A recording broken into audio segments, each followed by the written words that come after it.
Warning.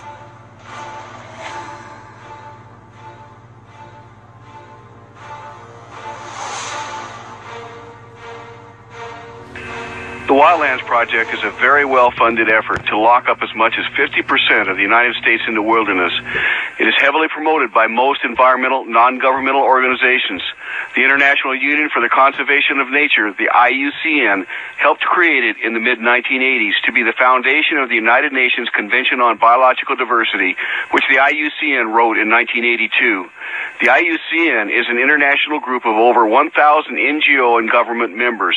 Environmental groups have effectively created a public image as organizations caring for helpless species and protecting environments.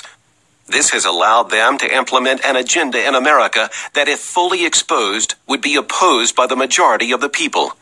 In fact, most people supporting these organizations are not aware of their long-term objective, even though it is no secret. Take a look at the Wildlands map. It defines where environmentalists want to take America in the very near future. The areas in red will be off limits to humans. The areas in yellow represent buffer zones, where limited use is allowed primarily to travel to and from populated areas. The areas in green are where normal use by humans will be allowed.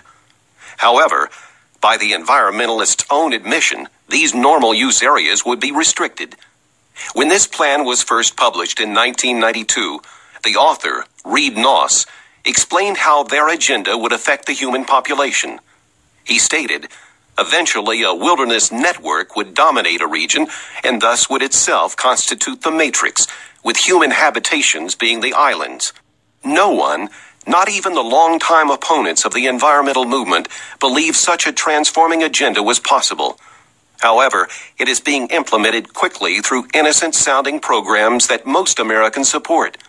Wilderness areas, critical habitat for endangered species, wetlands, roadless areas, national heritage areas, and other restrictive programs are sold to the public as necessary to protect nature, or as assurance that Americans will always have a place to escape from the heavily populated cities.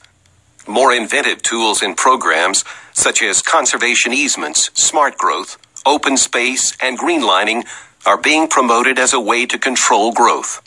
What all these programs have in common is extinguishing the private property rights of American citizens and transferring the control of the property to elite land trusts or directly to the government.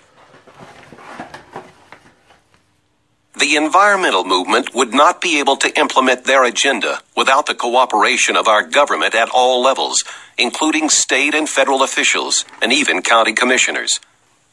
To help facilitate the environmental goals, the Clinton administration quietly created the Gap Analysis Program, or GAP for short.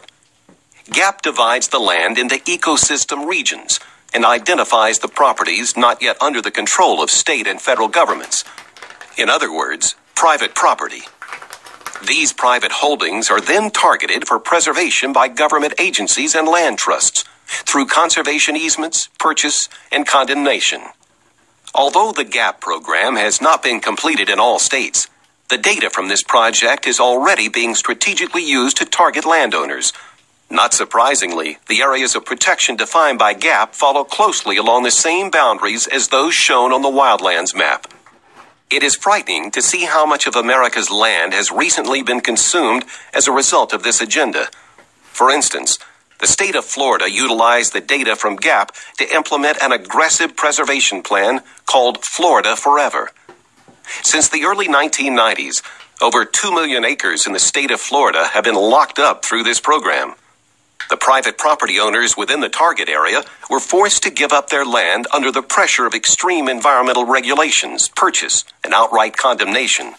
And the Florida Forever campaign is not complete. At the current rate that environmentalists are implementing their agenda in every state, in every county, and soon in every town, private property is quickly being eliminated. It will not take the 80 to 100 years they originally projected to complete their task.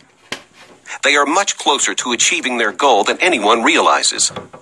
Environmentalists have scared Americans into thinking that if we continue to live as we are today, the earth will self-destruct, species will die, and the globe will be covered with development. However, government data shows that only 6% of America's landmass is currently developed. Only 3% of America is classified as urban. Yet 77% of all Americans live in these urban areas. The rest is still largely untouched by humans. The problem is not that our nation is being overdeveloped. The problem is as old as time. It is about who will own the land. Large amounts of the nation's natural resources are still owned by private citizens. America's founders vehemently opposed the concept of government or elitists owning the land in America, which would result in the citizens being leaseholders and serfs. One of the most well-known property rights advocates of our time, Wayne Hage, said it best. Either you have the right to own property, or you are property. Make no mistake, this battle is not about whether the land will be used, resources extracted, and wealth created, but by whom. Karl Marx wrote in the Communist Manifesto, "The theory of the communist may be summed up in the single sentence, abolition of private property." America's founding father, John Adams, stated, "Property must be secured or liberty cannot exist." Which course will America take? Hear directly from Dr. Michael Kaufman, the man who first uncovered the Wildlands map and presented it to the U.S. Senate. Kaufman will reveal the details of the environmental agenda and how the government is helping to transfer land ownership in America. He explores each region and explains the tactics they are using in the different areas. You will learn what might be used to target your land. Environmentalists are counting on their agenda never being fully revealed. Taking Liberty is committed to seeing that it is. Their plan must be stopped before all of our liberty is taken.